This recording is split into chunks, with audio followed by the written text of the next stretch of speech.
दफा का जिक्र है कि एक दूर दराज पहाड़ी इलाके में वाक़या एक छोटे से गांव में अजीबोगरीब वाक़यात पेश आने लगे। गांव के लोग सदियों से एक कदीम कहानी को सुनते आ रहे थे जिसमें परियों और देवसर का जिक्र किया जाता था। पहाड़ों के पीछे घने जंगलों में एक ऐसी वादी थी जहां परियां रहती थी और इनकी हिफाजत एक खौफनाक देवसर करता था। परियां हमेशा उसी की कैद में रहती थी। देवसर उन्हें कभी आजाद नहीं करना चाहता था।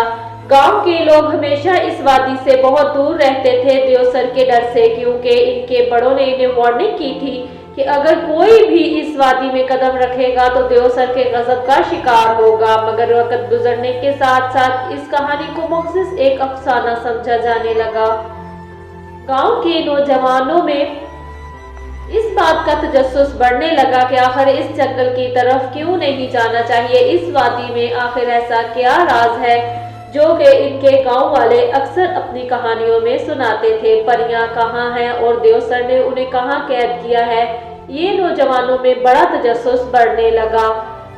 एक दिन गांव में एक नौजवान लड़की ज़ैनब, जो कि हमेशा अपनी बहादुरी और तजस्सुस की वजह से मशहूर थी, इसने फैसला किया कि वो इस पुरसरार वादी का राज जानने के लिए जरूर जाएगी।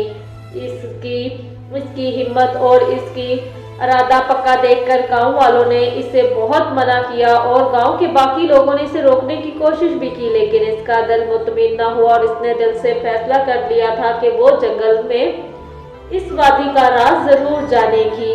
रात की तारीकी में चांद की मध्यम रोशनी में ज़ैनब ने जंगल की तरफ सफर शुरू किया। जैसे जैसे वो आगे बढ़ती गई इसे अजीबोगरीब आवाजें सुनाई देने लगी, कभी परिंदों की चीखने की और कभी किसी अनजानी मखलूक की गरज इसके दिल में खौफ पैदा कर रही थी। मगर इसका तजस्सुस का जज्बा वो जो कम ना हो सका और इसने हिम्मत नहीं हारी और आगे बढ़ती गई। आखिरकार ज़ैनब अपने इरादे में कामयाब रही और वो एक बड़े गार के सामने पहुंची जो वादी का दाखिली रास्ता मालूम हो रहा था। गार के दरवाजे पर अजीबोगरीब नक्काश बने हुए थे। वो इन अलामतों को समझ नहीं पा रही थी कि आखिर ये है क्या, मगर वो जानती थी कि ये वही जगह है जिसका जिक्र गांव के लोग करते हैं और पुरानी कहानियों में भी सुनाया जाता है।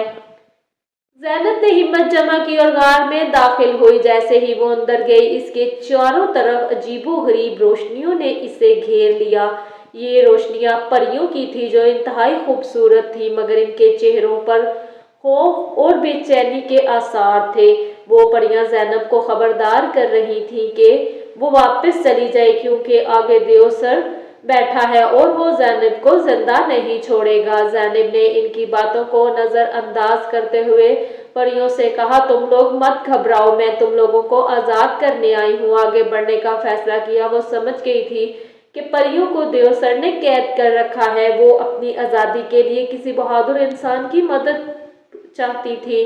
आगे एक बहुत बड़ा तालाब था। तालाब के पास देवसर खड़ा था जो पत्थर के तरह सख्त और पहाड़ों जितना बड़ा था। इसकी आंखों में सुर्ख शोले जल रहे थे और इसकी गरजदार आवाज से जमीन कांप रही थी। देवसर ने ज़ैनब को देखते ही इस पर हमला करने की धमकी दी। ज़ैनब ने भी अपनी हिम्मत नहीं हारी और हिम्मत जमा की और चालाकी से देवसर की कमजोरी जानने की कोशिश की। इसे याद आया कि इसकी दादी ने कभी जिक्र किया था कि देवसर को हराने का वाहिद तरीका इसके दिल में दफन एक खास पत्थर को तलाश करना है जो इसे बेहद ताकतवर बनाता है।